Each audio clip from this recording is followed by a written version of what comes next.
What's up, ladies and gentlemen? Welcome back to the channel. Welcome back to another round of Basis Picks.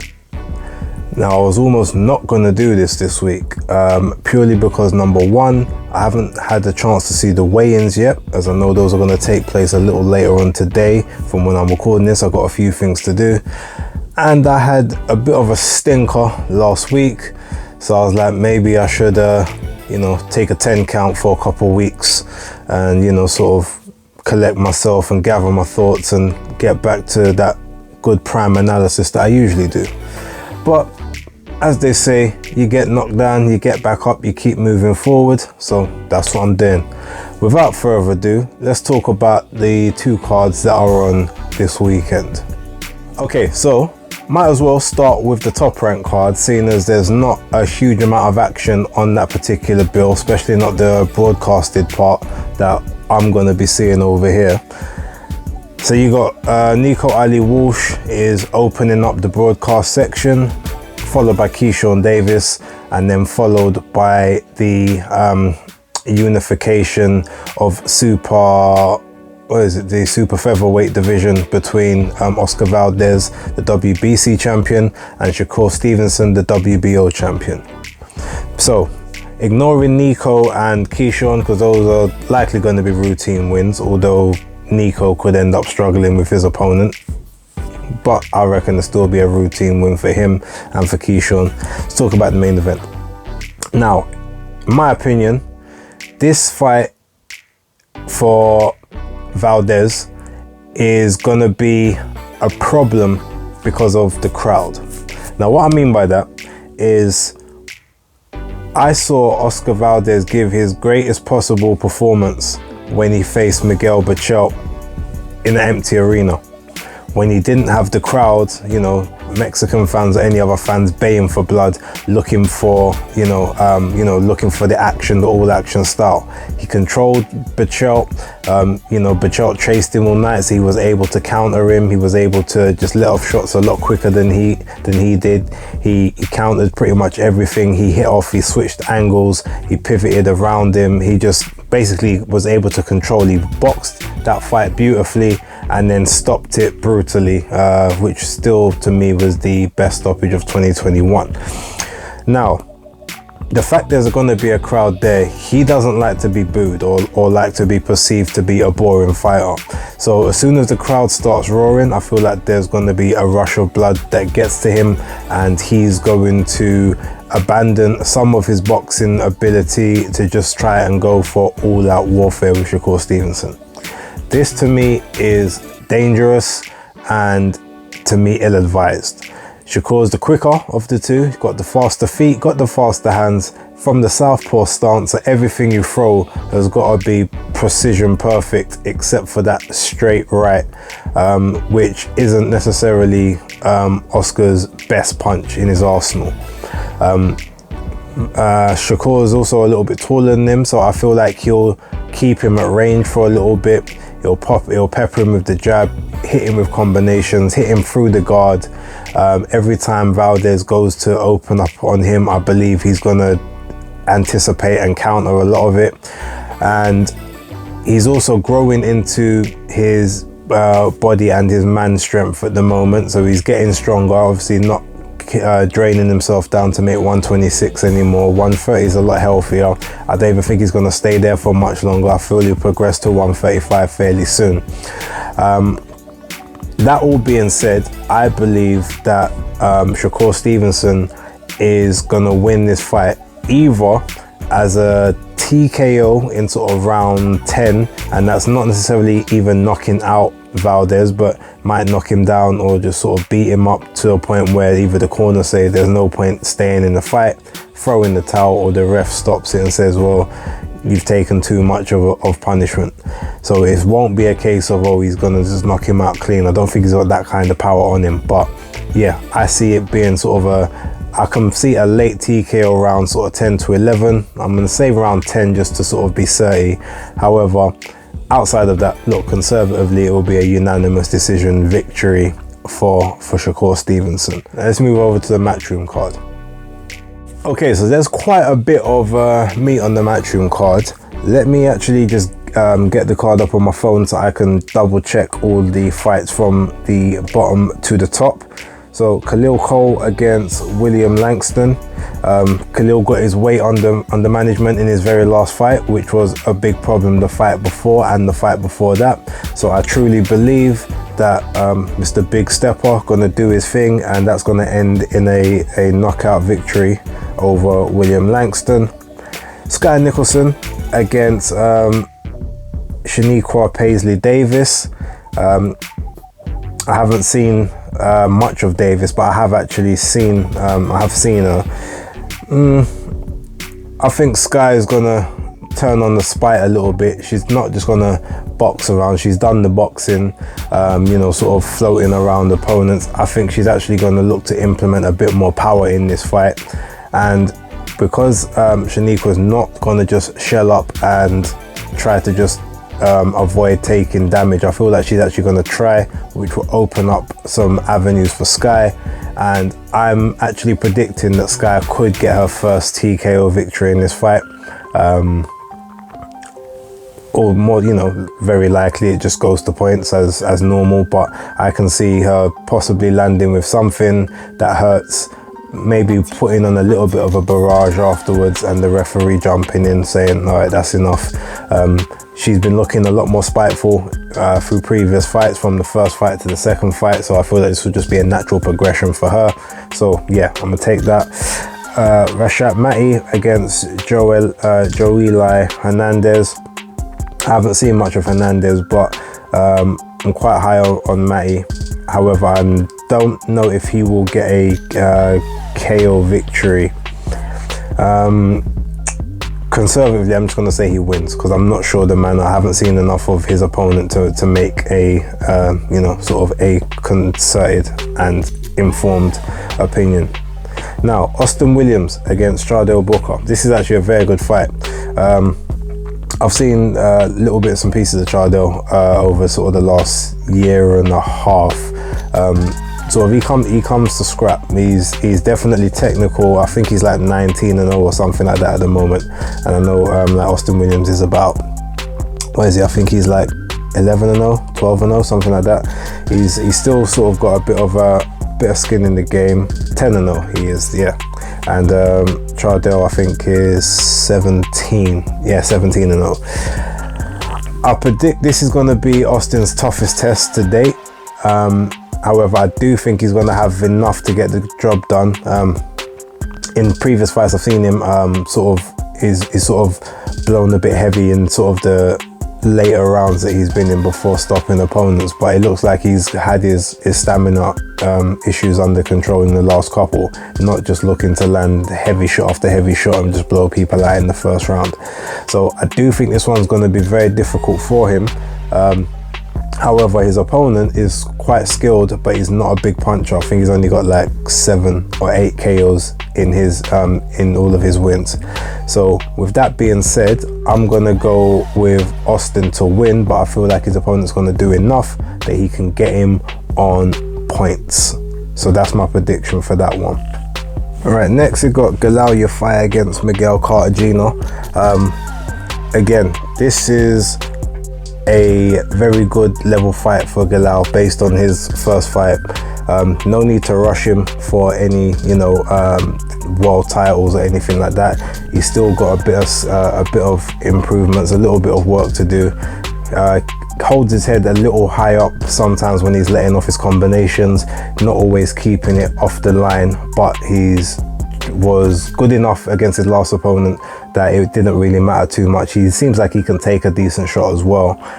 So I do expect him to get through Cartagena, but I don't know if I see the knockout on this one. So I'm going to conservatively predict points on this particular occasion. But again, it's just another step in the right direction for him, and he'll definitely be ready for those world level fighters within the next year. So yeah, the next 6 to 7 fights, he'll be ready for at least to take those challenges. That's my prediction for that. Right, Franchon Cruz Dezern against Aline Cederuz. Now, Franchon is a very tough boxer, let's put it that way. She can be a bit crude sometimes with the shots that she lets off. She doesn't do a huge amount of work behind her jab. She wings in a lot of her left-handed shots, looking for big overhand rights.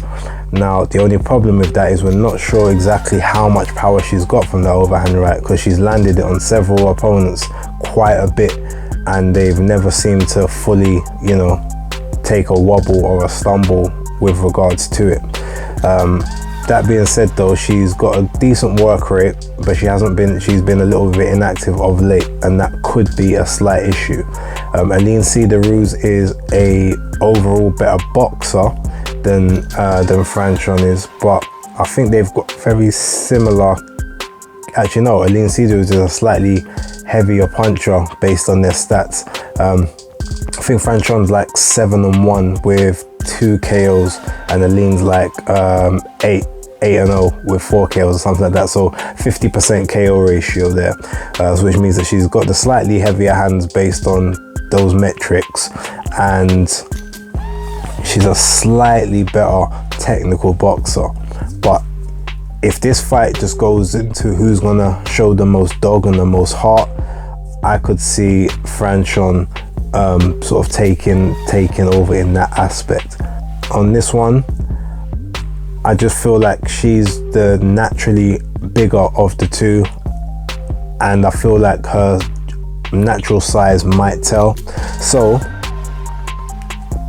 I'm going for Franchon on points.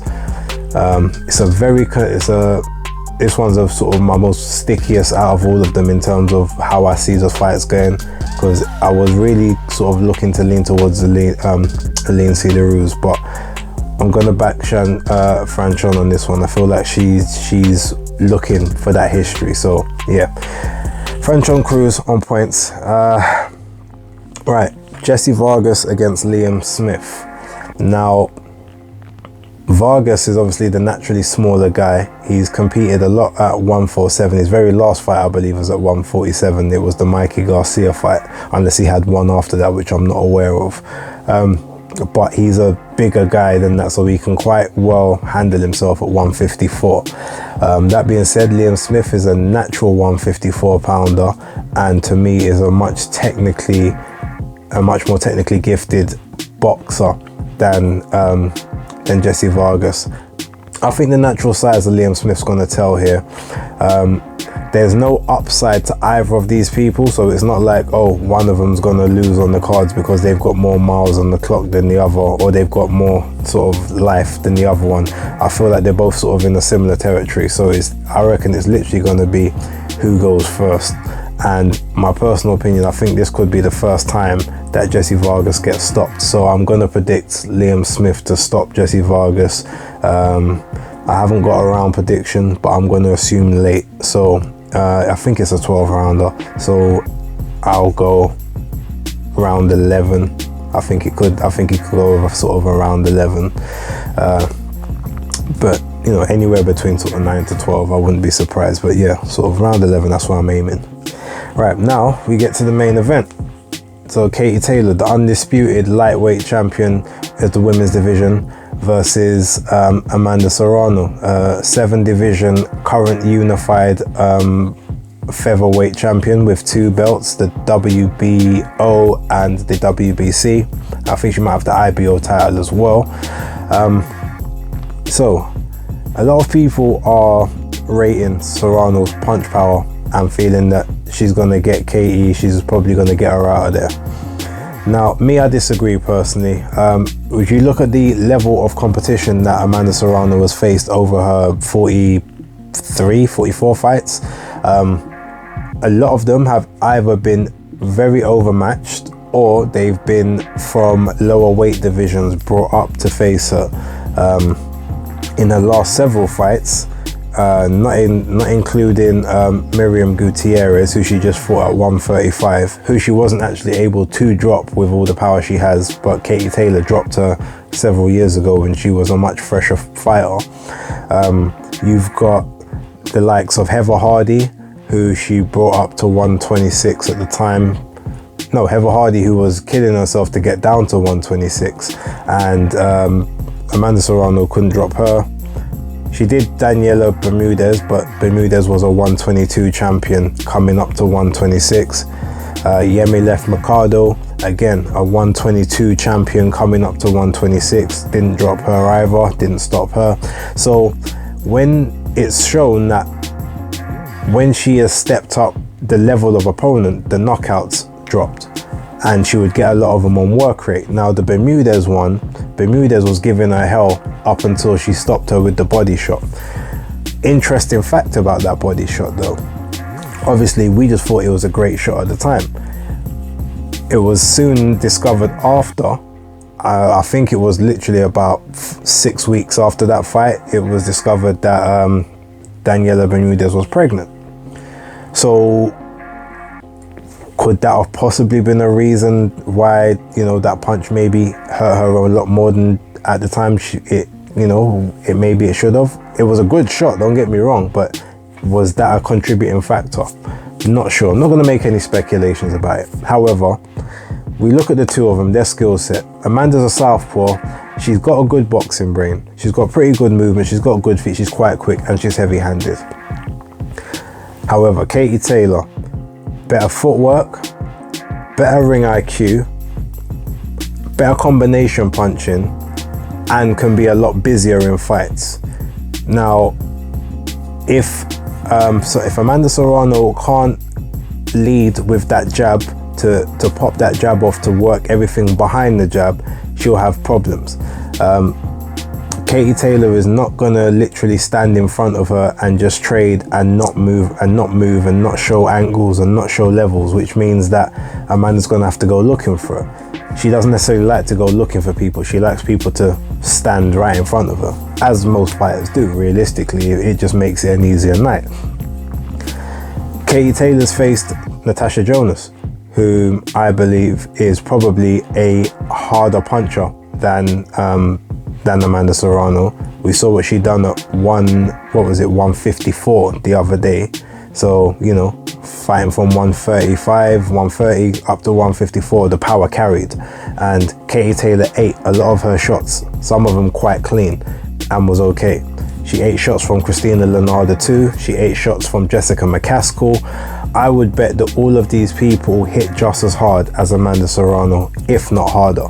She's faced a higher level of competition, Olympians, other standout amateurs, you know, sort of loads of different reigning world champions from other weight divisions as well. Whereas, you know, everyone knows a lot of Amanda Serrano's belts were vacant, you know, sort of fighting your own chosen opponent to win them. So while this is not to discredit her, I just believe, even with people saying that Katie Taylor has shown signs of slippage, well, that slippage just now puts her on par or closer to on par with Amanda than, you know, sort of than what it would have been before.